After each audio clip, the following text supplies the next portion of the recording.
Question number first क्या था आपको? Ionic radius, the ionic radius of N3 negative, O2 negative, F negative की जो आयनिक रेडियस है वो क्या क्या हो सकती है। ठीक है, मतलब ऐसे क्वेश्चन होते हैं जिनमें कोई वैल्यू दे रखी है तो इसका मतलब आपको कोई कैलकुलेशन नहीं करनी होती। ठीक है, आपको बस एक आइडिया लगाना होता है कि ये क्या आंसर इसमें से हो सकता है। ठीक है, तो N3 negative, O2 negative, F negative क्या है? आइसो इलेक्ट्रॉनिक स्पीसीज है ना। सब में कितने कितने इलेक्ट्रॉन है? इसमें भी 10 इलेक्ट्रॉन है।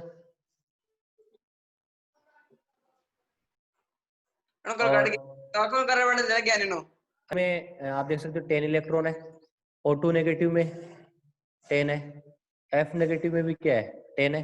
नंबर ऑफ इलेक्ट्रॉन्स है वो बराबर है। ठीक है, तो प्रोटॉन्स की बात करें तो N3 नेगेटिव में 7 है, इसमें 8 है, इसमें 9 है। ठीक है, तो आप देख सकते हो इलेक्ट्रॉन सब में बराबर है और प्रोटॉन्स है वो F नेगेटिव में सबसे ज्यादा है। ठीक है, तो साइज जिसका प्रोटॉन जिसमें ज्यादा है साइज उसका क्या होगा? छोटा होगा। ठीक है, F नेगेटिव सबसे छोटा होगा, O2 नेगेटिव, और N3 नेगेटिव सबसे बड़ा होगा। ठीक है, तो आपको क्या करना है, सिर्फ ऑप्शन में ऐसे देख लो है ना, N3 नेगेटिव सबसे बड़ा, फिर मीडियम, फिर सबसे लो। ठीक है, ऐसा कौन सा आंसर हो सकता है? देखो, ये छोटा बड़ा ये तो हो ही नहीं सकता। ठीक है, ये छोटा बड़ा ये भी नहीं हो सकता, बड़ा मीडियम सबसे छोटा। ठीक है, तो ये सी आंसर हो जाएगा। ठीक है, N3 नेगेटिव सबसे बड़ा रहेगा, O2 नेगेटिव उसके बाद, और F नेगेटिव सबसे छोटा रहेगा। ठीक है, इस तरह से आपको आंसर देखना है। आइसो इलेक्ट्रॉनिक स्पीसीज जब भी आए तो उसमें जो साइज होती है, इसमें जो साइज होती है वो नेगेटिव चार्ज के डायरेक्टली प्रोपोर्शनल होती है। जितना ज्यादा नेगेटिव चार्ज होगा साइज उतनी ज्यादा होगी, और पॉजिटिव चार्ज के इनवर्सली प्रोपोर्शनल होती है। यदि पॉजिटिव चार्ज ज्यादा होता है तो साइज क्या होती है? लेस होती है। हाँ बोलो। सर इसका रेडियस फॉर्मूले से भी निकाल सकते हैं? अरे फॉर्मूले से नहीं निकाल सकते भाई, अपने पास कोई फॉर्मूला है नहीं निकाल सकते। ठीक है, सर वो 0.529 वाला, उससे नहीं निकाल सकते? कौन सा 0.5? अरे वो बोर मॉडल्स के वो हाइड्रोजन लाइक स्पीसीज के लिए होते हैं। ठीक है, बाकी के लिए एप्लीकेबल नहीं है। हाइड्रोजन लाइक स्पीसीज मतलब सर? मतलब जिसमें एक इलेक्ट्रॉन हो, ओके बस सर। उसी का। बैलेंस इलेक्ट्रॉन एक हो? टोटली एक हो बस। Okay sir.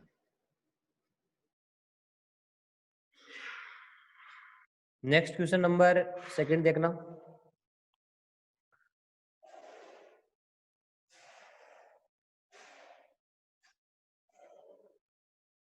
Which one of the following set of the ions represent a collection of isoelectronic species? ठीक है, इसमें से जो आपको आयन्स दे रखे हैं इसमें कौन सा आइसोइलेक्ट्रॉनिक है जिसमें नंबर ऑफ इलेक्ट्रॉन्स है वो क्या है? सेम है। ठीक है, तो सेम नंबर ऑफ इलेक्ट्रॉन्स की बात करें, ठीक है, तो आप कैलकुलेट कर सकते हो। देखो पोटेशियम में कितने इलेक्ट्रॉन होंगे, है ना? पोटेशियम में 19 होते हैं, बट K+ दिया हुआ आपको। ठीक है, मतलब पोटेशियम ने एक इलेक्ट्रॉन का क्या कर दिया? लॉस कर दिया, तो K+ में कितने इलेक्ट्रॉन है? 18। ठीक है, Cl नेगेटिव है ना। क्लोरीन में कितने होते हैं? 17, बट एक इलेक्ट्रॉन का गेन हो गया तो कितने हो जाएंगे? 18। ठीक है, Ca+2। कैल्शियम में कितने होते हैं? 20, और 2 इलेक्ट्रॉन का जब लॉस हो गया +2 चार्ज के कारण तो कितने हो गए? 20 - 2 18, इसमें भी 18 है। स्कैंडियम आता है 21 पे, तो 21 - 3 कितने हो जाएंगे? 18। ठीक है, तो ये आंसर आ जाएगा। ठीक है, बाकी को चेक करने की जरूरत ही नहीं है। ठीक है, बाकी को चेक करने की जरूरत नहीं है, यही आंसर आ जाएगा। ठीक है, इस तरह से। नेक्स्ट बात करते हैं फॉर्मल चार्ज ऑन। इस पे फॉर्मल चार्ज निकालना था, ऐसा कुछ दिया हुआ था आपको। ठीक है, NO3 नेगेटिव की ऐसे स्ट्रक्चर गिवन थी, N डबल बॉन्ड O।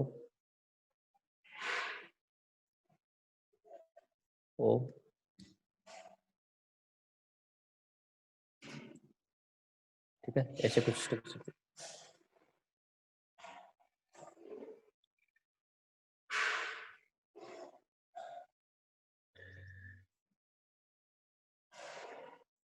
ठीक है, अब एटम 1 2 3 4 ये सब भी मेंशन था क्वेश्चन में, आपने देखा होगा।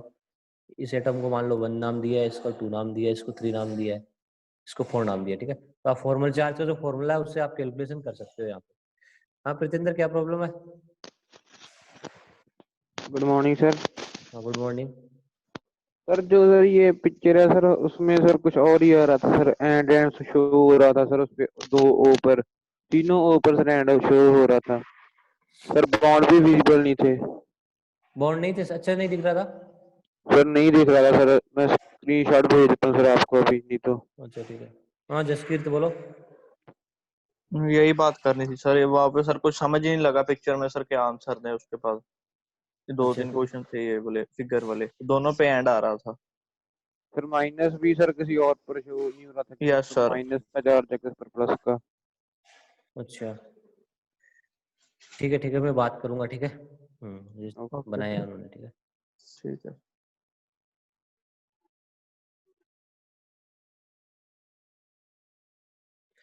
हाँ देखो ये तो निकाल सकते हो ना, ये तो क्वेश्चन तो कर ही सकते हो, आपको मैंने क्लास में करवाया हुआ है, ठीक है। NO3 नेगेटिव पे फॉर्मूला चार्ज सब निकाल सकते हो, इसमें तो कोई दिक्कत नहीं है ना। फॉर्मूला लगाओ और अप्लाई कर दो, ठीक है।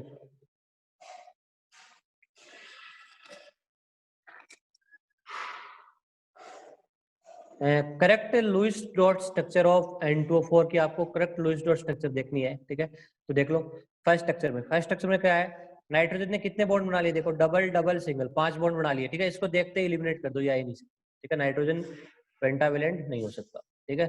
बी की बात करें ना, बी में क्या है, ऑक्टेट की बात करें, ठीक है।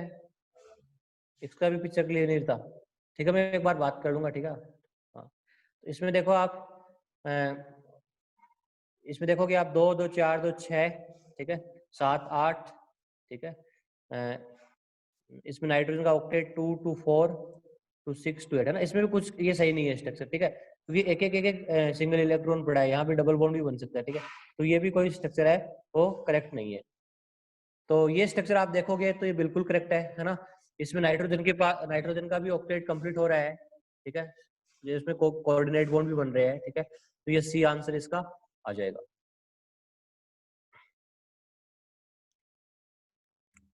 Question number 5, when the formation of chemical bond occur between hydrogen and chlorine, जब हाइड्रोजन और क्लोरीन के बीच में जब केमिकल बॉन्ड बनता है तो क्या होता है, अट्रैक्शन बढ़ता है, बिल्कुल सही है, अट्रैक्शन इंक्रीज होता है।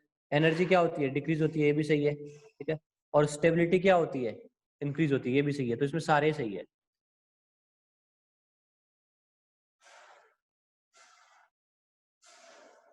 अच्छा इसमें कम कर दिए इलेक्ट्रॉन इस पर वाले स्ट्रक्चर में, एक बार मैं देखता हूँ, ठीक है। हाँ जो भी क्वेश्चंस में कोई डाउट होगा तो बाद में ना पिक्चर से रिलेटेड वो बाद में बात करते हैं। हाँ आदित्य तुम्हारी क्या प्रॉब्लम है। Hello sir, good morning. Good morning. Sir ये वाले सब में भी सर एंड नहीं था सर, उधर एस था। एंड था, एंड ही था हाइड्रोजन एंड क्लोरीन। नहीं सर, मतलब क्वेश्चन में लिखा था HSCl, तो सर समझ ही नहीं आया वो। अभी तेरे को थोड़ा बहुत तो समझना था ना, अभी थोड़ा बहुत तो हो सकता है, ठीक है। इसमें तो कोई बोनस वोनस कुछ नहीं मिलने वाला, ठीक है। HSCl कुछ होता नहीं है, ठीक है। एक बार मैं बात कर लूंगा, ठीक है, डोंट वरी। अब जो हो गया सो हो गया, ठीक है। वैसे भी आप थोड़ा बहुत आइडिया लेके भी क्वेश्चन इसको दे सकते हो आंसर, ठीक है। Question number 6, which of the following molecule is Lewis acid, है ना। लुईस एसिड कौन से होते हैं, जिनका ऑक्टेट इनकम्प्लीट होता है, तो BF3 आंसर आ जाएगा, ठीक है। Which species doesn't follow octet rule, कौन सी ऑक्टेट रूल को फॉलो नहीं करती, CH4 फॉलो करता है, BeCl2 फॉलो नहीं करता। इसका आप स्ट्रक्चर बनाओगे तो बेरिलियम का ऑक्टेट कंप्लीट नहीं होगा, आप देख सकते हो, ठीक है। क्लोरीन का तो हो जाएगा, क्लोरीन का तो ऑक्टेट कंप्लीट हो जाएगा, ठीक है।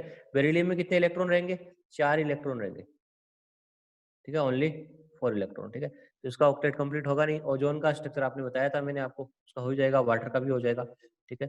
तो सीधा सीधा आंसर आएगा BeCl2।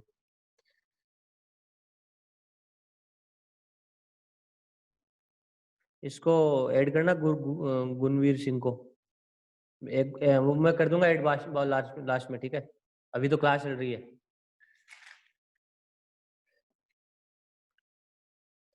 Which compound has maximum ionic character, ionic character देखने आपको, ठीक है। इलेक्ट्रोनेगेटिव डिफरेंस देख लो, ये तो कोवलेंट आ गया, वैसे भी सिलिकॉन और क्लोरीन बहुत पास पास है, P2O5 बहुत पास पास है, CSF एल्कली मेटल और फ्लोरीन, ठीक है। इसमें मैक्सिमम आयनिक करेक्टर्स है। हाँ दृष्टि बोलो। सर CSF में तीनों लेटर्स कैपिटल लिखे हुए थे उन्होंने। क्या, सर C भी बड़ी थी, S भी बड़ी थी और F भी बड़ी थी। सर S उन्होंने कैपिटल लिख दी, उसकी वजह से LIF लगाया है, वो समझ ही नहीं आया। तो आपको उस टाइम पे बोलना चाहिए ना, पेपर के टाइम पे कॉल करके वगैरह। है सर। हाँ हाँ जी, ये भी तो है। क्या कार्बन सल्फर फ्लोरीन कोई कंपाउंड हो सकता है ऐसा कुछ? तो सीजियम फ्लोराइड था। Which compound has maximum lattice energy? तो लेटिस एनर्जी आपको देखनी थी। कैटाइन क्या होना चाहिए? लेटिस एनर्जी कैटाइन और एनायन क्या होना चाहिए? स्मॉल। और चार्ज क्या होना चाहिए? ज्यादा। तो चार्ज तो सब पे इक्वल है, देखो Rb plus F negative, CS plus Cl negative, CS plus I negative, Li plus F negative. ठीक है, तो चार्ज के हिसाब से नहीं देखेंगे हम, साइज के हिसाब से। देखो सबसे छोटा कैटाइन कौन है? आप देखो यहाँ से, लिथियम प्लस सबसे छोटा है, और एनाइन सबसे छोटा कौन सा है? F negative. ठीक है, तो ये LiF आंसर है। Arrange the following molecule according to increasing order of their lattice energy. lattice energy के हिसाब से अरेंज करना आपको। चार्ज देख लो, ठीक है, मैग्नीशियम पे +2, ऑक्सीजन पे -2, सोडियम पे +1, ऑक्सीजन पे -2, पोटेशियम पे +1, ऑक्सीजन पे -2। ठीक है, तो यहाँ चार्ज का फैक्टर कितना है? 2 × -2 4 है ना। यहाँ कितना है? 1 × 2 2 है, और यहाँ पे 1 × 2 कितना है? 2 है। तो सबसे ज्यादा चार्ज किसमें है? MgO में। ठीक है, तो सबसे पहले आपका आएगा फर्स्ट। ठीक है, उसके बाद Na2 और K2 को कैसे रिकॉग्नाइज करोगे? चार्ज तो दोनों का सेम है, साइज के हिसाब से देख लो। Na+ छोटा होता है या K+? Na+ क्या होता है? स्मॉल होता है। ठीक है, तो लेटिस एनर्जी उसकी ज्यादा होगी। ठीक है, तो फर्स्ट आ जाएगा, फिर सेकंड आ जाएगा, फिर थर्ड आ जाएगा, बी आंसर आ जाएगा। सबसे ज्यादा MgO, फिर Na2O, फिर K2O। क्वेश्चन 10, x + y आपस में रिलेट करके XY बना रहे हैं, इनके पीछे बॉन्ड बन रहा है, तो एनर्जी है -250 रिलीज हो रही है। ठीक है, ओके, तो आपको पूछा है कि XY जो है उसकी बॉन्ड डिसोसिएशन एनर्जी क्या होगी? बॉन्ड डिसोसिएशन एनर्जी का मतलब बॉन्ड को ब्रेक करने के लिए कितनी एनर्जी चाहिए। ठीक है, तो देखो जब बॉन्ड बन रहा है तो एनर्जी क्या हो रही है? रिलीज हो रही है। अब आप उसी बॉन्ड को ब्रेक करोगे तो एनर्जी आपको रिक्वायर्ड होगी। ठीक है, तो आंसर क्या आएगा? प्लस में आ जाएगा। ठीक है, जब भी बॉन्ड को ब्रेक करना होता है, बॉन्ड को डिसोशिएट करना होता है, तो एनर्जी देनी पड़ती है, सप्लाई करनी पड़ती है। ठीक है, जब सप्लाई करनी होती है तो जो साइन है वो प्लस आता है, एंडोथर्मिक प्रोसेस होता है, और जब बॉन्ड बनता है तो एक्सोथर्मिक प्रोसेस होता है।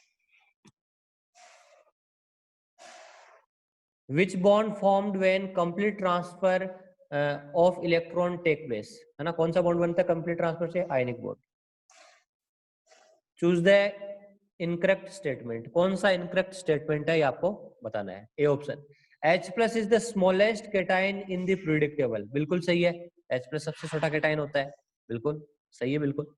वान डर वाल radius of chlorine is more than covalent radius, है ना, इट्स कोवेलेंट रेडियस। बिल्कुल, वान डर वाल रेडियस हमेशा बड़ी होती है कोवेलेंट रेडियस से। ठीक है, ये भी सही है।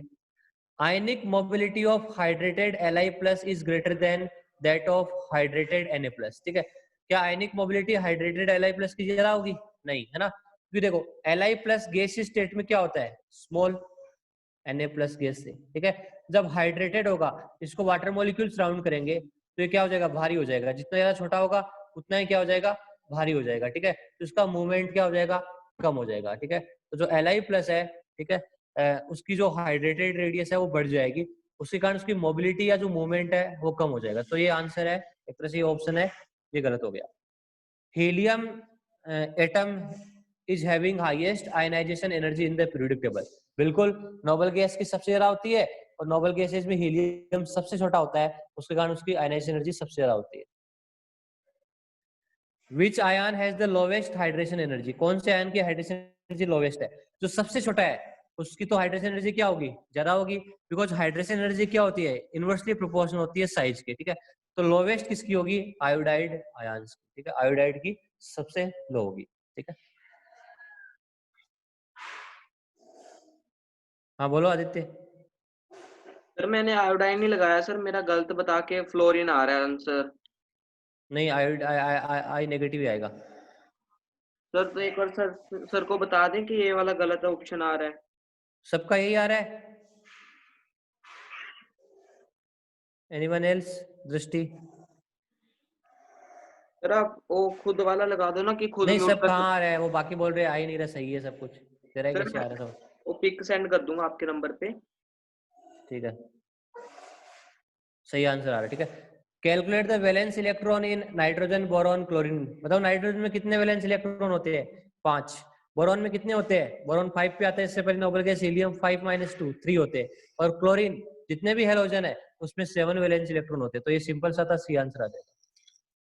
ठीक है, द वीकेस्ट बॉन्ड इज, सबसे वीक बॉन्ड कौन सा होता है? आयनिक, कोवलेंट, हाइड्रोजन, वान डर वाल। तो वान डर वाल फोर्स आंसर आ जाएगा। ठीक है, मैंने सबसे वीकेस्ट बॉन्ड आपको पढ़ाते टाइम पे बताया था, वांडरवाल फोर्स है, वो सबसे वीक होते हैं, ठीक है। वीक बॉन्ड में दो टाइप के आते हैं, हाइड्रोजन और वांडरवाल। हाइड्रोजन है वो सबसे, जो वांडरवाल होते हैं वो सबसे वीक होते हैं। Arrange the increasing order of electrical conductivity in aqua solution. Electrical conductivity का आपको ऑर्डर बताना था एक्वा सॉल्यूशन में, ठीक है। क्या आंसर आएगा? BeCl2, MgCl2, SrCl2, ठीक है। तो देखो इलेक्ट्रिकल कंडक्टिविटी किस पे डिपेंड करेगी? जो आपका हाइड्रेटेड केटाइन या एनाइन है उसकी मोबिलिटी पे डिपेंड करेगी, ठीक है। तो आप देखो जितना छोटा केटाइन होगा उसको वाटर मॉलिक्यूल जरा सराउंड कर लेंगे, फिर उसकी मोबिलिटी क्या हो जाएगी? कम हो जाएगी। एनाइन तो सब में सेम है, Cl negative Cl negative Cl negative, ठीक है। केटाइन B+2 हो गया BeCl2 में, MgCl2 में Mg+2 हो गया, और SrCl2 में Sr+2 हो गया, ठीक है। तो Be+2 सबसे छोटा होता है, तो इसको वाटर मॉलिक्यूल क्या करेंगे? जरा सराउंड करेंगे तो भारी हो जाएगा, तो उसकी मोबिलिटी क्या हो जाएगी? कम हो जाएगी, तो उससे इलेक्ट्रिकल कंडक्टिविटी भी क्या हो जाएगी? कम हो जाएगी। तो आंसर क्या आएगा? बी, है ना। सबसे कम एक की, फिर बी, और सबसे ज्यादा किसकी होगी? SrCl2 की, ठीक है। ये ऐसे क्वेश्चन मैंने कराए हुए हैं, ठीक है, उसी के हिसाब से वो कंसेप्ट लगाना आप। Which compound has non directional bond? तो आयनिक बॉन्ड होते हैं वो नॉन डायरेक्शनल होते हैं।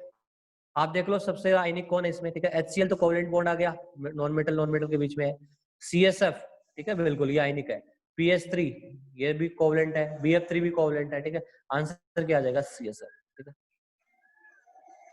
In which of the following species central atom is not surrounded by exactly 8 valence electron? किसमें 8 वैलेंस इलेक्ट्रॉन से ज्यादा या कम हो रहे हैं, ठीक है। आप चेक कर सकते हो, BF4 नेगेटिव में 8 होंगे पूरे पूरे, ठीक है, क्योंकि BF3 का तो ऑक्टेट कंप्लीट होता नहीं है, तो जो F नेगेटिव होता है वो कोऑर्डिनेट बॉन्ड बना के BF3 के साथ ऑक्टेट रूल, जो ऑक्टेट है वो फॉलो कर लेता है ना। NCl3 NH3 की तरह ही है, इसमें भी कंप्लीट है।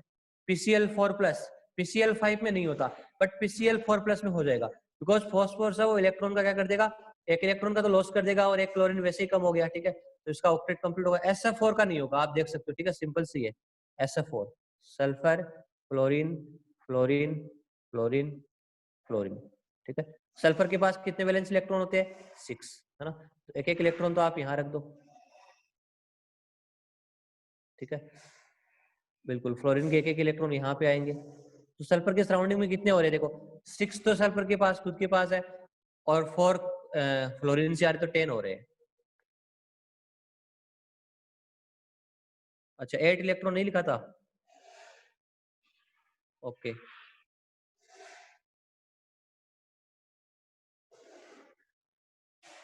ठीक है। Which bond is the expected to the least polar? सबसे जो लिस्ट पोलर कौन है जिसमें इलेक्ट्रोनेगेटिविटी का डिफरेंस बिल्कुल कम हो, वो सबसे लिस्ट पोलर है। OF में इलेक्ट्रोनेगेटिव का डिफरेंस है FF, दोनों एक जैसे ही एटम आ गए, ठीक है, तो उसमें कोई किसी के इलेक्ट्रॉन नहीं खींचेगा, सबसे लिस्ट पोलर क्या हो जाएगा? आपका FF बॉन्ड है, वो सबसे लिस्ट पोलर हो जाएगा, ठीक है।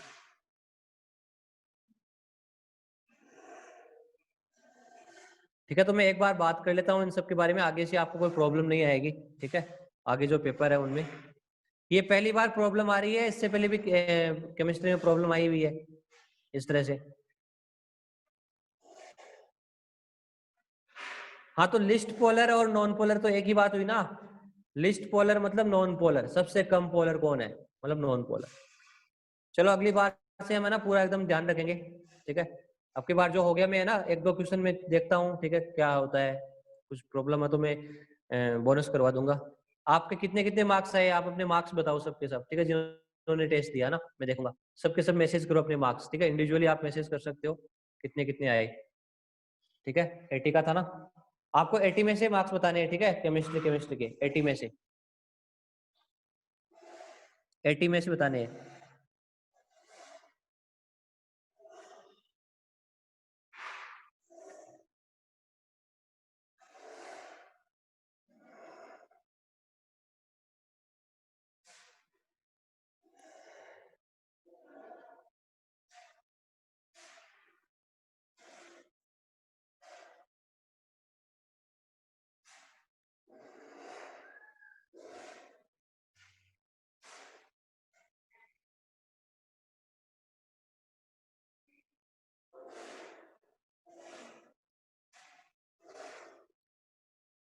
बाकी लोगों के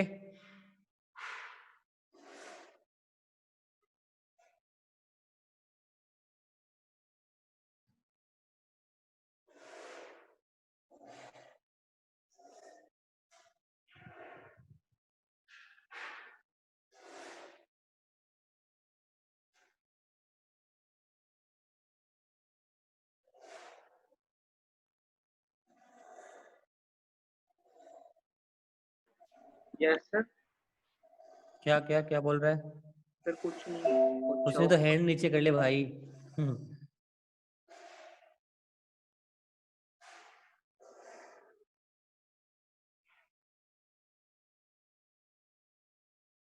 हाँ, PCl4+ की स्ट्रक्चर बता देता हूँ, ठीक है। एक स्टूडेंट ने बोला है, उसके बाद हम आगे स्टार्ट करते हैं। देखो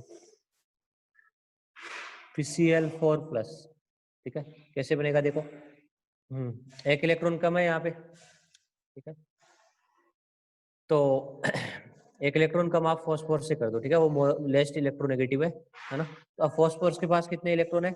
4 है ना, बिल्कुल इस तरह से लिख लिया आपने। क्लोरीन लिख दो, क्लोरीन क्लोरीन क्लोरीन, ठीक है। तो यहाँ पे एक इलेक्ट्रॉन क्लोरीन का, बाकी के इलेक्ट्रॉन ऐसे लिख दो 6। सेम टू सेम इधर भी ऐसा ही, ठीक है, सेम।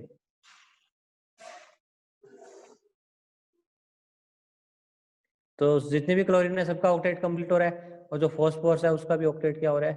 कंप्लीट हो रहा है, ठीक है। इधर से ले लेगा एक इलेक्ट्रॉन, यहाँ से आ जाएगा, एक यहाँ से, एक यहाँ से आ जाएगा, ठीक है, और एक यहाँ से ना, 8 हो जाएंगे, है ना। 4 तो खुद के पास है और 4 क्लोरीन से आ जाएंगे।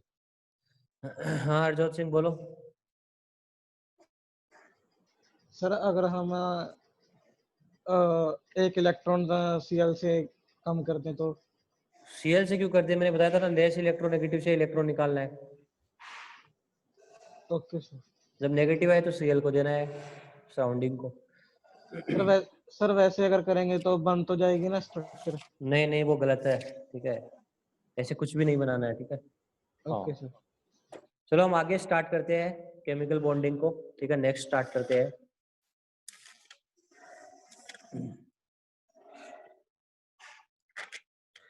देखो हमने हाइड्रेशन एनर्जी के बारे में डिस्कस कर रहे थे हम लोग, ठीक है। तो कुछ है कुछ ऐसे एग्जांपल्स है जो आपकी एनसीईआरटी में है। वैसे केमिकल बॉन्डिंग वाले चैप्टर में तो नहीं गिवन है, बट आगे आप जब एस ब्लॉक पढ़ोगे, ठीक है, तो वहां से कुछ एग्जांपल है जो हाइड्रेशन एनर्जी से रिलेटेड है। और ये एग्जांपल है वो एक्सपेरिमेंट्स है, ठीक है, एक्सपेरिमेंटल के बेस पे है। आपको जब एग्जांपल्स के बारे में पता है तभी उसका आप आंसर दे सकते हो, ठीक है। अदरवाइज आप अपने हिसाब से कैलकुलेशन करोगे तो फिर आपका आंसर आप नहीं निकाल सकते, है ना। तो डाटा है वो एक्सपेरिमेंट पे बेस्ड है, ठीक है। कैसे?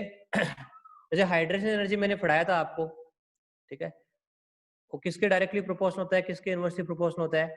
हाइड्रेशन एनर्जी है वो डायरेक्टली प्रोपोर्शनल होता है चार्ज के, है ना, और इनवर्सली प्रोपोर्शनल होता है साइज के, ठीक है। ऐसा हमने देखा था हाइड्रेशन एनर्जी में, ठीक है।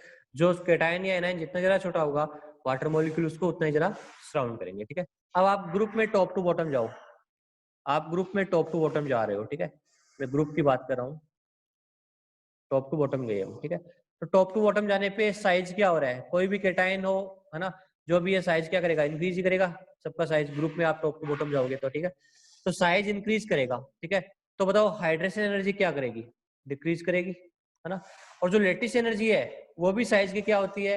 इनवर्सली प्रोपोर्शनल होती है, ठीक है। तो लेटिस एनर्जी भी क्या करेगी? डिक्रीज करेगी, है ना। बिल्कुल दोनों डिक्रीज कर रही है ना, दोनों एनर्जी क्या कर रही है? डिक्रीज कर रही है, ठीक है। अब ध्यान दो, जब आप ग्रुप में टॉप टू बॉटम जाते हो तो लेटिस एनर्जी और हाइड्रेशन एनर्जी दोनों डिक्रीज करती है, ठीक है। तो मैं आपको एक तरह से ना कॉमन एक तरह से सेंस से बता रहा हूँ कि मान लो हाइड्रेशन एनर्जी ज्यादा डिक्रीज कर गई, सपोज करो हाइड्रेशन एनर्जी में ज्यादा डिक्रीमेंट हुआ ग्रुप में टॉप टू बॉटम जाने पे, ठीक है, और लेटिस है वो लेस डिक्रीज कर रही है, लेटिस है वो कम डिक्रीज कर रही है, और हाइड्रेशन है वो ज्यादा डिक्रीज कर रही है ना। तो बोलो सोल्युबिलिटी क्या होगी? इंक्रीज करेगी या डिक्रीज करेगी? आंसर क्या आएगा? सोल्युबिलिटी क्या करेगी? इंक्रीज करेगी या डिक्रीज करेगी? ठीक है, आपके हिसाब से सब अपना अपना आंसर दो। मैंने बताया था सोल्युबिलिटी है वो लेटिस एनर्जी की तो इनवर्सली प्रोपोर्शनल होती है, और हाइड्रेशन एनर्जी की डायरेक्टली प्रोपोर्शनल होती है, ठीक है। हाइड्रेशन एनर्जी ज्यादा डिक्रीज कर रही है और लेटिस एनर्जी कम डिक्रीज कर रही है, ठीक है। बताओ सोल्युबिलिटी क्या होगा? ठीक है,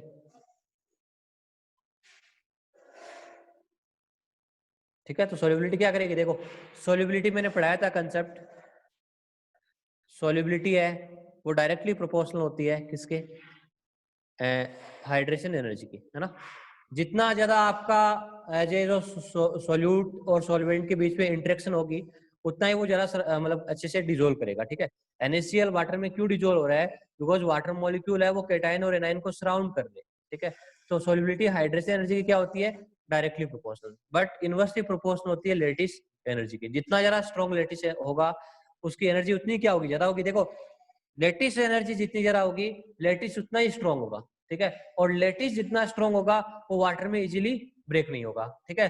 तो सोलिबिलिटी है, जितना वीक लेटिस होगा उसकी सोलिबिलिटी क्या होगी? एक तरह से ज्यादा होगी। तो लेटिस एनर्जी क्या होनी चाहिए सोलिबिलिटी के लिए? लेस, है ना। और हाइड्रेशन एनर्जी क्या होनी चाहिए? मोर, ठीक है। तो रूल ये है, ठीक है, down the group both lattice and hydration energy decreases if decrease in lattice energy is greater than hydration energy. lattice energy यदि ज्यादा डिक्रीज कर रही है और हाइड्रेशन एनर्जी कम, तो सोलिबिलिटी क्या होगी? इंक्रीज होगी, है ना। और ये वाइस से वर्सा भी हो सकता है, उल्टा भी हो सकता है। यदि लेटिस में कम डिक्रीमेंट हुआ और हाइड्रेशन में ज्यादा, तो सोलिबिलिटी डिक्रीज भी कर सकती है, ठीक है। तो ग्रुप में आप जब टॉप टू बॉटम जाओगे तो साइज बढ़ेगा। तो हाइड्रेशन एनर्जी भी साइज की इनवर्सली प्रोपोर्शनल है और लेटिस भी इनवर्सली प्रोपोर्शनल है। तो दोनों एनर्जी क्या करेगी? डिक्रीज करेगी, ठीक है। तो ऐसे क्वेश्चन क्या हो जाते हैं? एक्सपेरिमेंटल हो जाते हैं। आपको एक्सपेरिमेंट के डाटा के हिसाब से चेक करना है कि कौन सी एनर्जी क्या डिक्रीज कर रही है, उसके हिसाब से हम आंसर दे सकते हैं, ठीक है। जैसे मैं आपको एक एग्जांपल देता हूं, ठीक है।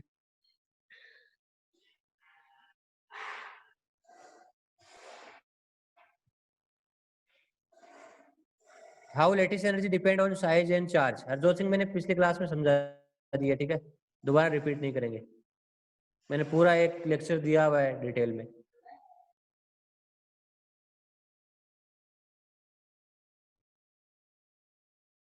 देखो सपोज करो, मैं आपको एग्जांपल लेके समझा रहा हूँ। LiOH, ठीक है, NaOH, KOH, RbOH,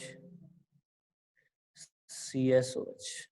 Chandrashekhar, lattice energy और हाइड्रेशन एनर्जी में मैंने ये बताया तुम्हें जरूर कि दोनों चार्ज पे डिपेंड करती है और साइज पे डिपेंड करती है, बट अदर फैक्टर भी होते हैं ना, अदर कुछ कांस्टेंट वगैरह भी होती है। मैंने पूरा फॉर्मूला नहीं लिखा है आपको मैंने ना हाइड्रेशन एनर्जी का पूरा फॉर्मूला लिखा है ना लेटिस एनर्जी का पूरा फॉर्मूला लिखा है, बिकॉज फॉर्मूला है वो सिलेबस में नहीं है, हमारे कोई काम का नहीं है, ठीक है। तो बहुत सारे फॉर्मूला में और भी चीजें हैं, ठीक है। ये तो वो सिर्फ चार्ज और साइज है वो मैंने एक ही चीज बताई है ना, फॉर्मूले कुछ और भी कांस्टेंट है, ठीक है, उसके हिसाब से मैं आपको बता रहा हूँ, ठीक है। तो जो जैसे मान लो ये हाइड्रोक्साइड है, एल्कली मेटल के हाइड्रोक्साइड है, ठीक है। आपको बताना है कि इन एल्कली मेटल के हाइड्रोक्साइड को की जो सॉल्युबिलिटी है वो टॉप टू बॉटम जाने पे क्या करेगी? डिक्रीज करेगी या इंक्रीज करेगी, ठीक है। आप कैसे आंसर दोगे, ठीक है। आप आंसर देने के लिए देखो केटाइन और एनाइन की बात करोगे, ठीक है। एनाइन सब में सेम है, केटाइन सब में क्या डिफरेंट है। तो केटाइन टॉप टू बॉटम जाने पे क्या हो रहा है? केटाइन का साइज है वो टॉप टू बॉटम जाने पे क्या कर रहा है? इंक्रीज कर रहा है। तो साइज इंक्रीज कर रहा है तो लेटिस एनर्जी भी क्या कर रही है? डिक्रीज कर रही है। और हाइड्रेशन एनर्जी भी क्या कर रही है? डिक्रीज कर रही है, ठीक है। तो ऐसे क्वेश्चन क्या हो जाते हैं? एक्सपेरिमेंटल हो जाते हैं, ठीक है। जैसे मान लो ये डाटा ऐसे है कुछ, ठीक है, सपोज करो मैं यहाँ पे हाइड्रेशन एनर्जी का डाटा लिख रहा हूँ, यहाँ पे लेटिस एनर्जी का डाटा लिख रहा हूँ, ठीक है। तो हाइड्रेशन एनर्जी मान लो इस तरह से है 50, ठीक है। फिर 500 से स्टार्ट करते हैं, -500 हाइड्रेशन एनर्जी नेगेटिव में होती है, ठीक है, बाहर निकलती है ना। एनर्जी क्या होती है? बाहर निकलती है। -500, फिर माइनस मैंने लिख दिया 400, फिर -350, फिर -300, -250, ऐसे कुछ डाटा है ना हाइड्रेशन एनर्जी के, ठीक है। Hydration energy top to bottom जाने पे डिक्रीज कर रही है, आप देख सकते हो, ठीक है। और लेटिस एनर्जी के कुछ इस तरह से डाटा है। मान लो इसकी लेटिस एनर्जी है 450, ठीक है। फिर इसकी लेटिस एनर्जी हो गई 300, फिर इसकी लेटिस एनर्जी हो गई 250, ठीक है। फिर इसकी हो गई 150, ठीक है। फिर इसकी हो गई 50, ठीक है। ये डाटा है, ठीक है, एक्सपेरिमेंटल है, ठीक है। ये मैंने हाइपोथेटिकल डाटा लिखे हैं, एग्जैक्टली डाटा आपको मिलने वाले हैं नहीं, ठीक है। क्योंकि एग्जैक्टली डाटा तो आपको लैब में जब हम काम करेंगे, ठीक है, तो उसके हिसाब से आपको डाटा मिलेंगे, या कोई बहुत ही हाई लेवल की बुक हो, ठीक है, उसमें आपको डाटा मिल सकते हैं, ठीक है। एनसीईआरटी में इन सब में आपको डाटा मिलेंगे नहीं। एनसीईआरटी में सिर्फ एक सीधा सीधा कंसेप्ट दे दिया जाएगा, ठीक है, आपको समझाने के लिए, ठीक है, जो मैंने अभी भी बोला था। अब आप बताओ hydration energy top to bottom जाने पे डिक्रीज कर रही है और लेटिस एनर्जी भी डिक्रीज कर रही है, बताओ सबसे ज्यादा डिक्रीज कौन कर रही है? आंसर दो। सबसे ज्यादा डिक्रीमेंट किसमें हो रहा है? गैप सबसे ज्यादा किस में आ रहा है? कौन सी एनर्जी सबसे ज्यादा डिक्रीज कर रही है टॉप टू बॉटम जाने पे? बिल्कुल, लेटिस एनर्जी में सबसे ज्यादा डिक्रीमेंट हो रहा है। हाइड्रेशन एनर्जी क्या है? हाइड्रेशन एनर्जी में तो गैप बहुत कम है, 100 का, 50 का, 50 का, है ना, 50 ऐसे गैप आ रहा है। जबकि जो लेटिस एनर्जी में इसमें गैप है 150 का, फिर देखो 100 का, फिर 100 का, फिर 100 का, ऐसे गैप आ रहा है। ठीक है, तो आपकी लेटिस एनर्जी है वो क्या कर रही है? ज्यादा डिक्रीज कर रही है। कर रही है कि नहीं कर रही? ठीक है, और हाइड्रेशन एनर्जी है वो क्या कर रही है? कम डिक्रीज कर रही है। तो बताओ हाइड्रोक्साइड की सोलिबिलिटी टॉप टू बॉटम जाने पे क्या होगी? इंक्रीज करेगी या डिक्रीज करेगी? आंसर दो। हाइड्रोक्साइड है, एल्कली मेटल की जो हाइड्रोक्साइड है, इनकी सोलिबिलिटी टॉप टू बॉटम जाने पे इंक्रीज करेगी या डिक्रीज करेगी? इंक्रीज करेगी, बिल्कुल। ठीक है, जैसे डिक्रीज क्यों करेगी? हाइड्रेशन एनर्जी के डायरेक्टली प्रोपोर्शनल होती है सोलिबिलिटी, है ना। यदि हाइड्रेशन कम डिक्रीज हो रही है, इसका मतलब सोलिबिलिटी क्या हो रही है? बढ़ रही है ना। वो वाला फैक्टर क्या हो रहा है? कम डिक्रीज कर रहा है। तो इस तरह के आपको क्वेश्चंस है वो ध्यान में रखने हैं। ये क्वेश्चन आप तभी कर सकते हो जब आपने या तो एनसीईआरटी से पढ़ रखा है, इसके अलावा आप जो लॉजिक आप लगाओगे, ऐसे लगाओगे, ठीक है, वो तुक्का मारोगे, इससे आपके क्वेश्चन सही नहीं होंगे। ठीक है, तो मैं बता रहा हूँ, ये मैं क्वेश्चन यहाँ पे इसलिए करा रहा हूँ ताकि आपके एस ब्लॉक में दोबारा आएंगे। ठीक है, आप वहां भी पढ़ सकते हो, आप एनसीईआरटी खोल के देख भी सकते हो। ठीक है, मैं इसलिए करा रहा हूँ ताकि ये हाइड्रेशन एनर्जी के साथ जुड़े हुए हैं। ठीक है, और ऐसे क्वेश्चन को आप यहाँ पे डिस्कस कर लोगे तो काफी चीजें आसान हो जाएगी। ठीक है, तो आपको कुछ एग्जांपल्स है वो याद करके रखने हैं, बिल्कुल। ठीक है, इनको एक तरह से मेमोराइज करना है, आप कैसे भी करें। ठीक है, वो आप पे डिपेंड करता है। ठीक है, सिर्फ मैंने आपको लॉजिक इस तरह से बता दिया है। ठीक है, तो ध्यान दो, क्वेश्चन में एग्जांपल करा रहा हूँ, सब इंपॉर्टेंट एग्जांपल्स ऑफ सोल्युबिलिटी। ठीक है, कुछ सोल्युबिलिटी के इंपॉर्टेंट एग्जांपल है। ठीक है, जैसे एल्कली मेटल के हाइड्रोक्साइड है, LiOH, NaOH, KOH, RbOH, CSOH। ठीक है, और ये अल्कलाइन अर्थ मेटल के है, beryllium hydroxide, magnesium hydroxide, calcium hydroxide, strontium hydroxide और बेरियम हाइड्रोक्साइड। ठीक है, ये हाइड्रोक्साइड्स है अल्कली मेटल के और अल्कलाइन अर्थ मेटल के। दोनों की सॉल्युबिलिटी टॉप टू बॉटम जाने पे क्या होती है? इंक्रीज होती है। ऐसा क्यों? क्योंकि एक्सपेरिमेंट से ऐसा देखा गया कि इनकी जो हाइड्रेशन एनर्जी है वो जरा डिक्रीज करती है और लेटिस एनर्जी है वो कम डिक्रीज करती है। देखो ये वाला आप देख सकते हो। ठीक है, ये डायरेक्टली लिखा हुआ है आपके पास लॉजिक। ठीक है, ये आपको ध्यान रखना है। ठीक है, तो इनका क्या रीजन है? क्योंकि इनकी जो लेटिस एनर्जी है वो ज्यादा डिक्रीज होती है और हाइड्रेशन एनर्जी है वो कम डिक्रीज हो सकती है। ऐसा जरूरी नहीं है ग्रुप पे टॉप टू बॉटम जाने पे हमेशा सॉल्युबिलिटी इंक्रीज ही हो। ठीक है, आपको हर एग्जांपल्स जो हाइड्रोक्साइड हो गए, कार्बोनेट हो गए, सबका अलग अलग आपको याद करके रखना पड़ेगा। ठीक है, तभी आप आंसर इसका दे सकते हो। ठीक है, तो सोल्युबिलिटी जो हाइड्रोक्साइड है, एल्कली मेटल जो एल्कलाइन अर्थ मेटल की जो हाइड्रोक्साइड है, इनकी सोल्युबिलिटी टॉप टू बॉटम जाने पे क्या होती है?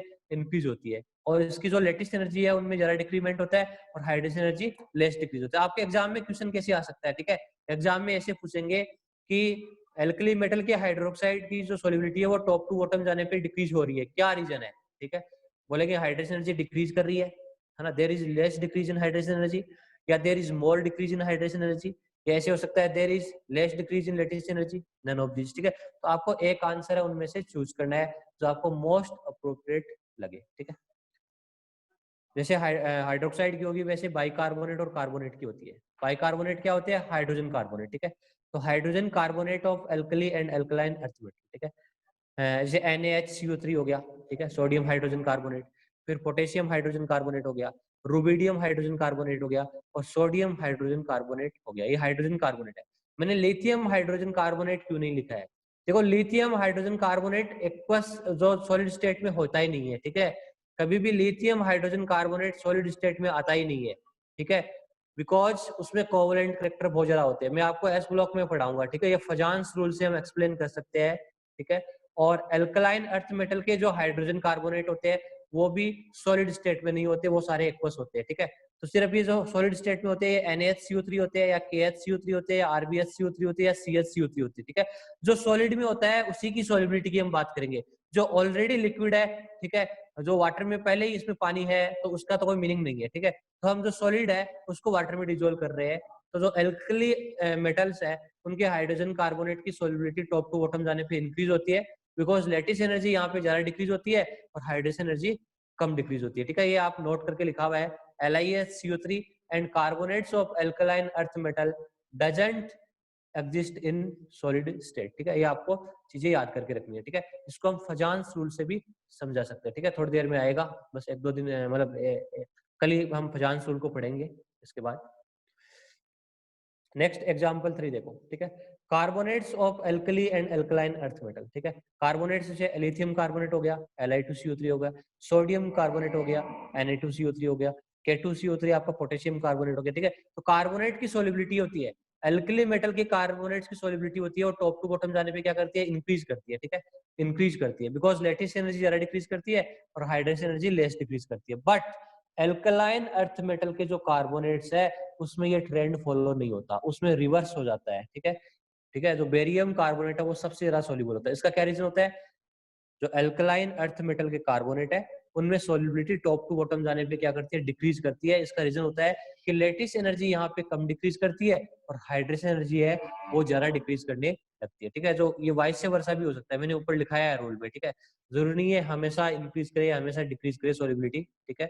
तो अलग अलग कंपाउंड्स में अलग अलग आंसर होगा, ठीक है। आंसर सारे एक्सपेरिमेंटल है, ठीक है। इनको आप लॉजिकली थोड़ा सा ही देख सकते हैं, डाटा के हिसाब से लॉजिक लगा सकते हैं। इसके अलावा आपके पास ऐसा कोई फॉर्मूला है नहीं जिसे आप पता कर सकते हो। आपको ये चीजें याद ही रखनी पड़ेगी, ठीक है। अभी बता रहा हूँ ताकि आपको ये चीजें थोड़ी बहुत याद हो जाए, ताकि एस ब्लॉक में आपके कोई प्रॉब्लम नहीं आए और आप फटाफट आंसर दे सके, ठीक है। तो अभी मैंने इसको रिलेट किया है यहाँ पे सोल्युबिलिटी से, ठीक है। तो देखो, barium carbonate, magnesium carbonate, calcium carbonate, strontium carbonate, ये बेरिलियम था और ये बेरियम है, ठीक है। तो एल्कलाइन अर्थ मेटल के जो कार्बोनेट्स होते हैं उनमें सोल्युबिलिटी टॉप टू बॉटम जाने पे क्या करती है, डिक्रीज करती है, बिकॉज लेटेस्ट एनर्जी है वो यहाँ पे कम डिक्रीज होती है और hydration energy top to bottom जाने पे ज्यादा डिक्रीज होती है, ठीक है। फिर सोल्युबिलिटी क्या हो जाती है, डिक्रीज कर जाती है, ठीक है। जैसा कार्बोनेट्स में ऑर्डर है वैसा सल्फेट में भी ऑर्डर रहता है, ठीक है। अब हम बात करते हैं sulphates of alkali and alkaline earth metal, ठीक है। तो एल्कली मेटल में जो सल्फेट है उनका ऑर्डर यही रहेगा, ठीक है। कार्बोनेट का ऑर्डर भी यही था, सबका ऑर्डर एल्कली मेटल में लगभग ऐसे ही रहेगा। तो अल्कलाइन अर्थ मेटल है उनमें जो सल्फेट की सोलिबिलिटी है वो कार्बोनेट की तरह ही होती है, ठीक है। सोलिबिलिटी सल्फेट में टॉप टू बॉटम जाने पे क्या करती है, डिक्रीज करती है, क्योंकि लेटिस एनर्जी है वो कम डिक्रीज करती है और हाइड्रेशन एनर्जी है वो ज्यादा डिक्रीज करती है, ठीक है। तो इसका ये ट्रेंड रहेगा, ठीक है। एल्कली मेटल में जैसा कार्बोनेट का ट्रेंड था वैसे सल्फेट का ट्रेंड था। हाँ हरजोत सिंह बोलो। सर सेकंड ग्रुप में लेटेस्ट एनर्जी हाइड्रेशन एनर्जी से ज्यादा डिक्रीज करती है। हाँ ज्यादा डिक्रीज करती है, वो सब में नहीं करती, सिर्फ कार्बोनेट और सल्फेट में डिक्रीज करती है, अब तक हमने सर पढ़ा है उनमें। सर वो चार्ज के कारण होता है। चार्ज के कारण नहीं होता, ये एक्सपेरिमेंटल है सारे की सारी चीजें, ठीक है ओके सर। ना।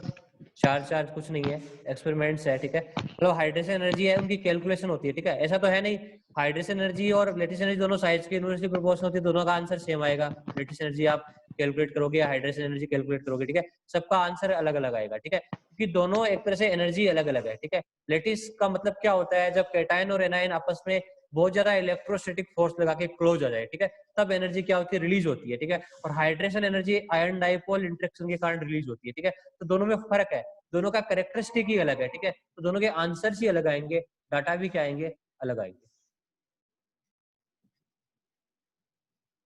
ये चीज आप समझ गए होंगे।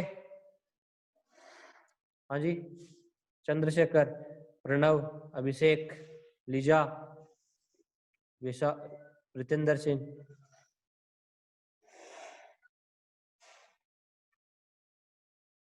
ठीक है, बिल्कुल ये एस ब्लॉक में फिर से आएगी, ठीक है, बिल्कुल एस ब्लॉक आप पढ़ोगे, ठीक है, यही आपके एनसीईआरटी में चैप्टर है, ठीक है, +1 का ही है, उसमें दोबारा ये पॉइंट रिपीट होगा, ठीक है। वहां पे भी ये सेम चीज आप पढ़ोगे और दोबारा एक बार फिर से रिपीट हो जाएगा, ठीक है। एक बार आपको थोड़ा सा हाइड्रेशन एनर्जी से रिलेटेड था तो मैंने आपको इनकी एक बार डिस्कस कर लिया है, ठीक है। वैसे आपकी केमिकल बॉन्डिंग वाली एनसीईआरटी में है नहीं है, ठीक है, वहां पे नहीं होगा, ठीक है। अब हम बात करते हैं नेक्स्ट डाइइलेक्ट्रिक कांस्टेंट के बारे में, ठीक है। हाँ नोट्स तो भेजता हूँ ना, हमेशा भेजता हूँ। डाइइलेक्ट्रिक कांस्टेंट के बारे में डिस्कस करते हैं। डाइइलेक्ट्रिक कांस्टेंट होता है एप्सिलॉन, ठीक है, इसको एप्सिलॉन से हम रिप्रेजेंट करते हैं। ये क्या होता है, the capacity of solvent to neutralise the charge of ionic compounds is called dielectric constant, ठीक है। मतलब डाइइलेक्ट्रिक कांस्टेंट सॉल्वेंट की वो प्रॉपर्टी है जो आयनिक कंपाउंड्स के बीच में जो इलेक्ट्रोस्टैटिक फोर्स है उसको कम कर देती है, ठीक है। और उसके कारण ही ये जो लेटिस है वो ब्रेक हो जाता है, ठीक है। और जिस सॉल्वेंट का डाइइलेक्ट्रिक कांस्टेंट जितना ज्यादा होगा वो मोर नंबर ऑफ सॉल्यूट को डिसॉल्व करेगा, ठीक है। वाटर का डाइइलेक्ट्रिक कांस्टेंट 81 होता है, ये 81 है, ये गलत मत लिख लेना। वाटर का डाइलेक्ट्रिक कांस्टेंट है, जितने भी सॉल्वेंट है उनमें से सबसे ज्यादा है, तो वाटर एक यूनिवर्सल सॉल्वेंट की तरह काम करता है। H2 एक यूनिवर्सल सॉल्वेंट की तरह होता है, आपने पढ़ा होगा ये पहले भी 10th क्लास में कभी आपने, यूनिवर्सल सॉल्वेंट है आपका वाटर, ठीक है। वाटर का सबसे ज्यादा डाइलेक्ट्रिक कांस्टेंट होता है। जैसे मैं कुछ एग्जांपल्स दूं आपको डाइलेक्ट्रिक कांस्टेंट की वैल्यू का। वाटर का तो हो गया 81, ठीक है। मिथेनॉल का होता है 35, मिथेनॉल होता है CH3OH, इसका 35 है। इथेनॉल का होता है 27, C2H5OH 27, ठीक है। उसके बाद एसीटोन CH3COCH3 एसीटोन होता है, इसका 21 होता है। ये इथर होता है, इसका 4.1 होता है ना। और बेंजीन का 2.3 होता है, सबसे कम होता है। बेंजीन पूरा नॉन पोलर है, ठीक है। नॉन पोलर और पोलर को हम कैसे डिफाइन करते हैं ये भी हम डाइपोल मोमेंट में देखेंगे, ठीक है। आपको डाइलेक्ट्रिक कांस्टेंट की वैल्यू को रटना नहीं है, बस समझना है, ठीक है। जिसका डाइलेक्ट्रिक कांस्टेंट जितना ज्यादा होगा सॉल्युबिलिटी उतनी क्या होगी, ज्यादा होगी, ठीक है। If dielectric constant is more than solubility of ionic compounds is more, ठीक है। जितना ज्यादा डाइलेक्ट्रिक कांस्टेंट होगा, लैटिस है वो उतना ही जल्दी टूटेगा या सेपरेट होगा, और वाटर मॉलिक्यूल उतना ही ज्यादा उसको सराउंड करेंगे, और यदि वाटर मॉलिक्यूल जल्दी सराउंड करेंगे तो वो कंपाउंड है सॉल्युबल भी बहुत जल्दी हो जाएगा, ठीक है। तो ये एक तरह से डाइलेक्ट्रिक कांस्टेंट की वैल्यू है, ठीक है। आपसे पूछे NaCl वाटर में ज्यादा सोल्यूबल होगा या इथेनॉल में ज्यादा सोल्यूबल होगा, क्या आंसर होगा आपका? वाटर में ज्यादा सोल्यूबल होगा, इथेनॉल में ज्यादा सोल्यूबल होगा, ठीक है। तो वाटर में होगा बिकॉज उसका डाइलेक्ट्रिक कांस्टेंट है ज्यादा। अब प्रणव ये ज्यादा है तो ज्यादा है, डाइलेक्ट्रिक कांस्टेंट है, उसको कैसे कैलकुलेट करते हैं, ठीक है। ये आपके बियॉन्ड द स्कोप है, ठीक है। इसको आपको जानने की जरूरत नहीं है, हर चीज का कोई आंसर नहीं हो सकता, ठीक है। ये आप हाई क्लास में पढ़ोगे, ठीक है, रिसर्च में तो आ ही जाएगा, ठीक है। अभी डाइलेक्ट्रिक कांस्टेंट का फॉर्मूला भी आपकी बुक में है नहीं जो आपको बता दे कि कोई फॉर्मूला इससे आप डाइलेक्ट्रिक कांस्टेंट निकालते हो, ठीक है। हाँ एक आंसर है, वाटर का डाइलेक्ट्रिक कांस्टेंट ज्यादा इसलिए है क्योंकि उसमें सबसे ज्यादा पोलैरिटी है, उसका डाइपोल मोमेंट सबसे ज्यादा होता है। जितने भी सॉल्वेंट आप देख रहे हो उसका जो डाइपोल मोमेंट होता है वाटर का वो सबसे ज्यादा होता है, ठीक है। डाइपोल मोमेंट है वो आगे हम पढ़ेंगे, वाटर का डाइपोल मोमेंट है वो सबसे ज्यादा होता है, ये सबसे ज्यादा पोलर होता है, इसलिए उसका डाइलेक्ट्रिक कांस्टेंट भी क्या होता है, ज्यादा होता है, ठीक है। इतना आंसर मैं बिल्कुल आपको दे सकता हूँ, आप इसी से ध्यान दे लीजिए, ठीक है। कोई फॉर्मूला नहीं है डाइलेक्ट्रिक कांस्टेंट निकालने का, ठीक है। जो वैल्यू है इनसे आपको समझना है, ठीक है। मतलब एग्जाम में क्वेश्चन ऐसे आ सकता है जैसे आपको 2-3 सॉल्वेंट के डाइलेक्ट्रिक कांस्टेंट दे दिए और आपको पूछा किसमें ज्यादा सोल्यूबल होगा, जिसका डाइलेक्ट्रिक कांस्टेंट जितना ज्यादा कम होगा उसमें सोल्युबिलिटी उतनी कम होगी, है ना। हाई डाइलेक्ट्रिक कांस्टेंट है तो सोल्युबिलिटी भी क्या होगी, ज्यादा होगी, ठीक है। Covalent compounds are mostly dissolve in organic solvent. जो कोवलेंट कंपाउंड होते हैं वो ऑर्गेनिक सॉल्वेंट में ज्यादा सोल्यूबल होते हैं, जैसे इथेनॉल है, एसीटोन है, ठीक है, इथर होते हैं, ठीक है। ऐसा क्यों? बिकॉज कोवलेंट कंपाउंड में क्या होते हैं, वांडरवाल फोर्सेज होते हैं, ठीक है। हाँ बिल्कुल, ऐसे भी एक्सपेरिमेंटल वैल्यू है। कोवलेंट कंपाउंड होते हैं उनमें वांडरवाल फोर्सेस लगते हैं, और जो ऑर्गेनिक सॉल्वेंट होते हैं उनमें भी एक तरह से डाइपोल डाइपोल इंटरेक्शन ये सब चीजें होती है, उसके कारण जो कोवलेंट कंपाउंड है वो ऑर्गेनिक सॉल्वेंट में ज्यादा सोल्यूबल होते हैं। ये आपको लाइन है वो ध्यान देना है, एनसीईआरटी में आपको काफी मिलेगी, ठीक है। जो कोवलेंट कंपाउंड्स है वो ऑर्गेनिक सॉल्वेंट जैसे इथेनॉल है, एसीटोन है, इथर है, इसमें मोर सोल्यूबल होते हैं, ठीक है। हाँ एक ही ध्यान रखो, for solubility like dissolve like, जो जैसा है वो उसी को डिजोल्व करेगा, ठीक है। सोल्यूबिलिटी लिए क्या कंसेप्ट याद करना है, जो जैसा है वो उसी को डिजोल्व करेगा, मतलब पोलर पोलर में डिजोल्व होगा और नॉन पोलर में डिजोल्व होता है, पोलर पोलर में डिजोल्व होता है और नॉन पोलर में डिजोल्व होता है, ठीक है। जैसे मैंने बोल दिया बेंजीन है वो नॉन पोलर होती है, ठीक है, वाटर पोलर होता है, ठीक है। अब आप CH2 को लेके आओ, कार्बन डाइसल्फाइड को, वो नॉन पोलर है, तो नॉन पोलर चीज बेंजीन में ज्यादा सोल्यूबल होगी या वाटर में ज्यादा सोल्यूबल होगी, ठीक है। तो आंसर क्या आएगा, जो नॉन पोलर है वो क्या होगा, देखो रीजन क्या है कि जो कोवलेंट कंपाउंड है वो ऑर्गेनिक सॉल्वेंट में ज्यादा सोल्यूबल होते हैं, उसका रीजन देखो, देखो जैसे HCl है, ठीक है। तो HCl में क्या फोर्स होता है, फुल चार्ज तो होता नहीं है, पार्शियल चार्ज हो जाता है, ठीक है। इस तरह से partial del positive del negative, ठीक है, इस तरह से डाइपोल रहता है ना। और आपका जो इथेनॉल है, ठीक है, जैसे मैंने लिखा इथेनॉल कुछ इस तरह से है, OH, ठीक है, C2H5 है ना, ये इथेनॉल से है, ठीक है। तो इसमें भी हाइड्रोजन और ऑक्सीजन की इलेक्ट्रोनेगेटिव अलग अलग है, इसमें भी पार्शियल पॉजिटिव और पार्शियल नेगेटिव चार्ज आ जाता है, ठीक है। तो होता क्या है, ये आपस में अट्रैक्ट करने लगते हैं, ठीक है, जो नेगेटिव वाला पॉजिटिव की तरफ अट्रैक्ट हो जाता है, ठीक है। तो डाइपोल डाइपोल आपस में एक दूसरे को अट्रैक्ट करने लगते हैं, ठीक है। इस तरह से फोर्सेस लगते हैं इनमें। ठीक है, क्योंकि जो क्लोरीन वाला जो डेल नेगेटिव पार्ट है वो हाइड्रोजन की डेल पॉजिटिव को अट्रैक्ट कर लेगा। ठीक है, तो इस तरह के इसमें एक जैसे सिमिलर टाइप के फोर्स होने के कारण कोवलेंट कंपाउंड की जो सॉल्युबिलिटी होती है वो ऑर्गेनिक सॉल्वेंट में क्या होती है, मोर होती है। और भी एग्जांपल दे, जैसे मैंने लिखा इथर है ना, इथर आपका जैसे ROR टाइप का है। ठीक है, ether ROR, R alkyl group है। ठीक है, तो ऑक्सीजन मोर इलेक्ट्रोनेगेटिव है, इलेक्ट्रॉन खींचेगा। ठीक है, तो इससे पार्शियल नेगेटिव चार्ज आ जाएगा, इससे पार्शियल पॉजिटिव चार्ज आ जाएगा। ठीक है, और आपके पास कोई कोवलेंट कंपाउंड है, हाँ वाटर भी फोर्स लगाता है, मैं क्या बोल रहा हूँ। ठीक है, वाटर में भी कुछ हद तक ये डिजोल्व होते हैं, बट वाटर में एज ए डिजोल्व होने के का क्या रीजन रहता है, देखो वाटर का जो डाइपोल मोमेंट होता है वो ज्यादा रहता है। ठीक है, और जिसका डाइपोल मोमेंट ज्यादा रहता है उसका डाइलेक्ट्रिक कांस्टेंट भी क्या होता है, मोर होता है। और जिसका ज्यादा डाइलेक्ट्रिक कांस्टेंट होता है वो ज्यादातर आयनिक कंपाउंड है। ठीक है, उनको ज्यादा सोल्यूबल करता है, मैक्सिमम आपको आयनिक कंपाउंड को ज्यादा सोल्यूबल करेगा। ठीक है, जो भी जिनका डाइपोल मोमेंट कम है ना, जैसे कुछ मैंने बोल दिया बेंजीन वगैरह है। ठीक है, बेंजीन हो गया। ठीक है, कार्बन डाइसल्फाइड हो गया। ठीक है, तो ये नॉन पोलर है। ठीक है, नॉन पोलर है।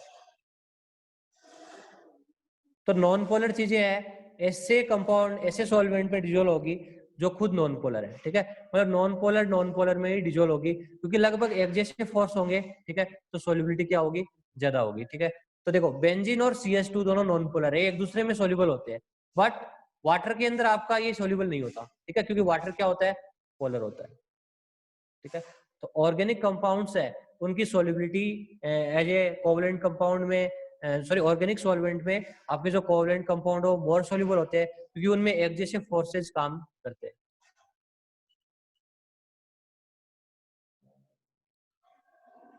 अरे HCl की तरफ अट्रैक्ट कैसे हो गया, HCl है, HCl में डाइपोल बनेगा कि नहीं बनेगा, ये मोर इलेक्ट्रोनेगेटिव, ये लेस इलेक्ट्रोनेगेटिव। ठीक है, बिल्कुल। और जो आपका इथेनॉल है वो कुछ इस तरह से C2H5 है ना, तो ऑक्सीजन है, हाइड्रोजन है, C2H5 है। बताओ ऑक्सीजन क्या है, सबसे ज्यादा मोर इलेक्ट्रोनेगेटिव है, तो इस पे क्या चार्ज आएगा, डेल नेगेटिव आएगा। जो भी है इस पे क्या आएगा, डेल पॉजिटिव। तो ये क्लोरीन है वो पॉजिटिव टॉयलेट की तरफ इंटरेक्ट हो जाएगा, उसके साथ अट्रैक्शन करेगा। ठीक है, ये वंडरवाल फोर्सेज में आपको पढ़ाऊंगा, एक बार इसको आप स्किप कर सकते हो। ठीक है, इनके बारे में डिटेल में स्टडी हम वंडरवाल फोर्सेज में करेंगे। ठीक है, ये डाइपोल बनते हैं किस तरह से बनते हैं, क्या कंडीशन होती है, वो हम बाद में देखेंगे। ठीक है, फिलहाल आप इतना ध्यान रखो कि लाइक डिजोल्व लाइक, जो जैसा है उसी को डिजोल्व करेगा।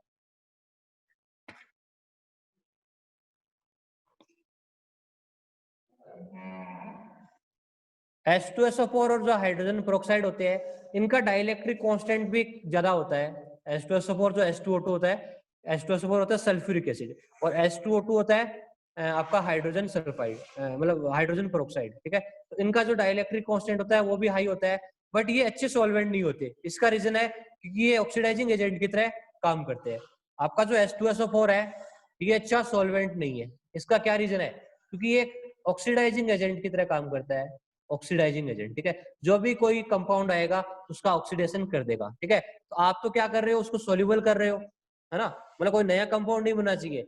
H2SO4 क्या करेगा, जिस किसी भी सोल्यूट के कांटेक्ट में आएगा उसका ऑक्सीडेशन कर देगा। जैसे मान लो आपने FeSO4 डाल दिया इसके अंदर, ठीक है, फेरस सल्फेट, तो आयरन या कौन सी स्टेट में है, +2 में। ठीक है, तो इसका ये ऑक्सीडेशन कर देगा, उसको Fe+3 में चेंज कर देगा। ठीक है, आयरन का क्या कर देगा, ऑक्सीडेशन कर देगा। ठीक है, तो H2SO4 जो H2O2 होते हैं वो भी एक इनका डाइलेक्ट्रिक कांस्टेंट मोर होता है, बट वो ऑक्सीडाइजिंग एजेंट की तरह काम करते हैं। ठीक है, तो इसको हम सॉल्वेंट की तरह काम में बहुत कम लेते हैं। ठीक है, हम सॉल्वेंट की तरह काम उसी चीज को लेते हैं जो नया कंपाउंड ने बनाए। जैसे आपने वाटर है, वाटर को हम काफी ज्यादा यूज करते हैं सॉल्वेंट की तरह। ठीक है, जैसे हम घरों में कोई भी काम करते हैं, ठीक है, वाटर से सब चीजों को साफ कर लेते हैं। ठीक है, क्योंकि वाटर है वो एक तरह से किसी को अफेक्ट नहीं करता, ऐसा नहीं है कोई नया कंपाउंड ही बन गया, है ना, ये बिल्कुल ध्यान देना है। जैसे सपोज करो आपके पास है ना, मैं एक ऐसे डोमेस्टिक एग्जांपल दे रहा हूँ ना, आपको मतलब जैसे सब्जी काटते हैं ना, उसमें पानी डालते हैं साफ करने के लिए। ठीक है, यदि हम H2SO4 डालेंगे, ठीक है, तो वो कुछ और ही बना देगा। ठीक है, तो रीजन ये है कि H2SO4 में हम H2SO4 वैसे कंपाउंड को सोल्यूबल कर सकता है, पर उसको सॉल्वेंट की तरह क्यों काम में नहीं लेते, बिकॉज वो ऑक्सीडाइजिंग एजेंट की तरह काम करता है, वो नया कंपाउंड बना लेता है। ठीक है, अरे ऑक्सीडाइजिंग होने के बाद सोल्यूबल तो हो जाएगा। आपने फेरस सल्फेट को पानी में डाला और आपको फेरिक सल्फेट मिल रहा है, तो ये अच्छी बात नहीं है ना।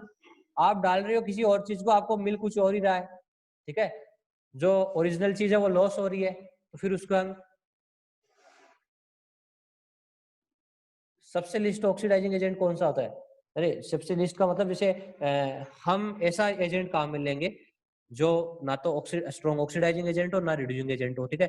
वाटर है, ठीक है, ये कोई रिड्यूसिंग या ऑक्सीडाइजिंग एजेंट की तरह काम नहीं कर सकता, ठीक है, क्योंकि ये पूरा एक तरह से इसमें जो ऑक्सीजन है वो -2 स्टेट में है ना, ये पूरा स्टेबल है, इसमें कोई दिक्कत नहीं है। H2SO4 में क्या होता है, आपका जो सल्फर है ये +6 स्टेट में है, ठीक है, तो सल्फर की मल्टीपल ऑक्सीडेशन स्टेट होती है, वो +4 में भी जा सकता है, +2 में भी जा सकता है, ठीक है। तो सल्फर है वो अलग अलग ऑक्सीडेशन स्टेट में चेंज हो सकता है ना, अपने ऑक्सीडेशन स्टेट को नीचे ला सकता है, ठीक है। जबकि वाटर है, ऑक्सीजन की जो मोस्ट स्टेबल ऑक्सीडेशन स्टेट होती है वो -2 होती है, ठीक है, ऑक्सीजन की जो मोस्ट स्टेबल है वो -2 होती है, जबकि सल्फ्यूरिक एसिड है वो मल्टीपल ऑक्सीडेशन स्टेट शो कर सकता है, उसमें जो सल्फर वाला पार्ट है, ठीक है। तो ये आपको चीजें थोड़ी बहुत याद करनी है, इतना कुछ इंपॉर्टेंट है नहीं है, ठीक है। अब हम नेक्स्ट रूल को डिस्कस करते हैं, फजान्स रूल को, ठीक है। कल हम इसी रूल को क्लास में डिस्कस करेंगे कि फजान्स रूल क्या है, ठीक है।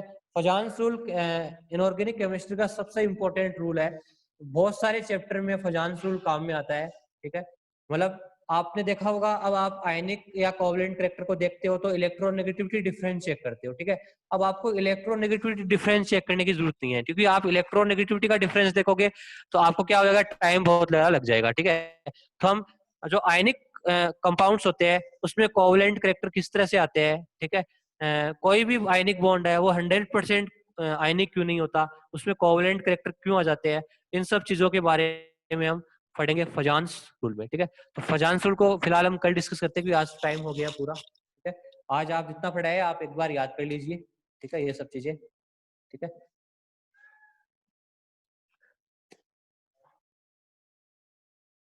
ठीक है, तो जो चीजें हैं जैसे आप मैंने बोल दिया H2SO4 है या H2O2 है, वो एक तरह से उसका डाइलेक्ट्रिक कांस्टेंट हाई है, बट वो एज ए सॉल्वेंट की तरह क्यों यूज नहीं होता, बिकॉज ये एक स्ट्रॉन्ग ऑक्सीडाइजिंग एजेंट की तरह काम करने लगता है, ठीक है। जैसे मान लो आप किसी चीज को H2SO4 में डाल रहे हो, है ना, यदि वो चीज सोल्यूबल होने के बाद उसकी कैरेक्टरिस्टिक चेंज हो रही है, ठीक है, वो कुछ नया कंपाउंड मार रही है, तो आपके लिए वो सॉल्वेंट कोई काम का नहीं है, ठीक है। तो वाटर है, ठीक है, वो एक तरह से यूनिवर्सल सॉल्वेंट है, ठीक है। हम मैक्सिमम चीजें हैं वाटर में डिजोल्व हो सकती है और वापस गेन भी हो सकती है, जैसे NaCl को आपने वाटर में डिजोल्व किया, ठीक है, तो NaCl को वाटर में डिजोल्व करने पे क्या होगा, आप वापस NaCl को वापस भी रीगेन कर सकते हो, उसको बॉईल करके, बॉईल करने से वाटर तो चला जाएगा और NaCl आपको वापस भी मिल सकता है, ठीक है। तो हम ऐसे ही सॉल्वेंट यूज करेंगे, ठीक है, जो अडेप्टेबल हो, ठीक है।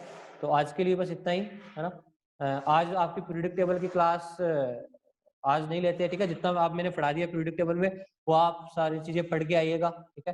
कल पीरियोडिक टेबल की क्लास हो सकती है, ठीक है, इवनिंग टाइम में, मैं आपको टाइम बता दूंगा। हाँ, और फिलहाल आप केमिकल बॉन्डिंग का जो जितना पढ़ाया वो एक बार याद कर लीजिए, और नोट्स है वो अभी के अभी बना लीजिए, ठीक है। सारे बच्चों के नोट्स कंप्लीट होने चाहिए, आप फेयर कॉपी में लिखिए इनको, ठीक है। ऐसे नहीं आप है ना वीडियोस से देखे, वीडियोस देखोगे तो फिर है ना बार बार बहुत ज्यादा टाइम लग जाएगा, ठीक है। आपने नोट्स अलग से बनाइए और एग्जाम के टाइम पे उन्हीं नोट्स से आप पढ़िए, ठीक है, तो चीजें वो इजी हो जाएगी, ठीक है। कल हम फजान्स रूल की डिस्कशन करेंगे और आपको फजान्स रूल भेजा हुआ भी है, हो सके तो आप एक बार पढ़ के भी जरूर आना, ठीक है। एक बार आप पढ़ते हो चीजों को तो वो थोड़ी इजी हो जाती है, ठीक है। Okay, bye, thank you.